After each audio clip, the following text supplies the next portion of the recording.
If your fixture comes with Tanzania, please follow these instructions to install the glass. After the canopy has been installed, please ensure that if your fixture's wires are pre-staggered, that the wires are set to the predetermined height. Once this is completed, with one hand lightly grip the metal cone at the end of the wire, and with your other hand gently push the LED bulb into the socket.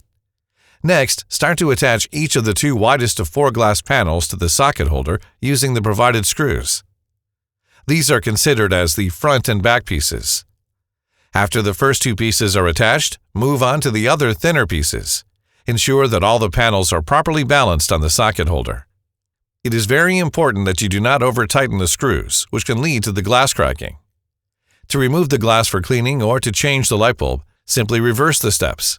Due to the textured nature of the glass, there may be some visible gaps along the seams of the pendant. Once all the pendants have been installed, carefully make any final adjustments to the wire lengths as necessary to get the desired look.